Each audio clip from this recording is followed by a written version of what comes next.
actually, the reason why I concentrated more on ODI, or outbound direct investments, is because clearly the audience here is local, and so usually how to bring money in from outside, I would be talking about that if I were in England. But clearly, it also happens very often, because very often, as I just said, for example, in the scenario of an aircraft manufacturer or motor manufacturer, you might have somebody from abroad bringing in not only capital, but also knowledge, and therefore a certain structure has to be used.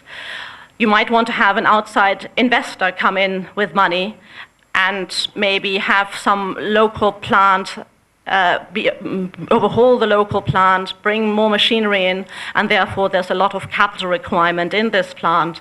And this can, again, be structured through the FDI route, and there's an automatic route whereby all you need to do is you fill out some form. As long as your application meets the guidelines of the FDI, then it's just a rubber stamping of that automatic route. Then there are certain scenarios under the Regulation 13, which I don't want to go into the detail, but effectively what it means, Regulation 13 says that that a subsidiary of an Indian company that has another subsidiary has to get special approval of the RBI. So cutting a long story short, if a foreign investor, for example, in America or in the UK, wants to bring money into India, it depends very much on in what industry they are in. You've heard in the last few days in the news, there are caps on the finance sector, there's cap on insurances, there's cap on energy, on certain infrastructure scenarios. So there are rules, and they are clearly there in order to protect the Indian economy to a certain extent and not have wholly owned foreign companies own too much of these vital utilities. And obviously, if you're outside of those, then the world's your oyster. You can do a lot of structuring, and it's very simple to bring money in. Yes, I did say that the UK can be used as a tax haven. It's very funny. Sometimes people come to me and say, you know, they've changed all the regulations now in Guernsey and in Liechtenstein and in Switzerland, but clearly the UK still is one of the biggest offshore centers. The biggest amount of planning goes on in the UK, and the City of London we regard ourselves as a sort of offshore planners, even though if you think of the UK is a high taxation country.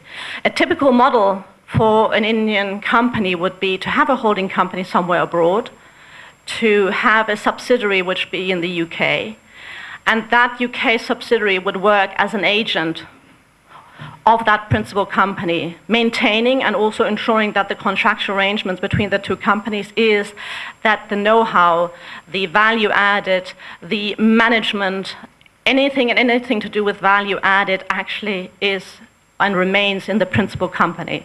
So therefore you would either have kind of an agency situation or a licensing situation in place that ensures that the value added remains outside, and the only work that takes place is the administrative office, which would be in the UK. By structuring it that way, you could use the UK as as some kind of an offshore center, because clearly you would only have to pay income tax in the UK on the money actually made in the UK. And if it's only on administrative services, it's very small.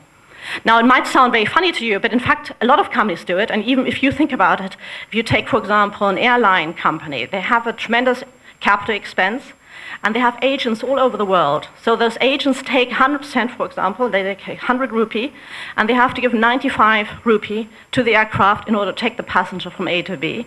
But the agent gets 5%. Wherever the agent is, they have agency agreement with all companies all over the place, and they get 5%. So you only pay tax on the 5% in the UK. You don't pay tax on the 100% of the UK. So the UK would be integrated in this kind of structure with many different countries, and it is still integrated via this route, even though it's a high tax country.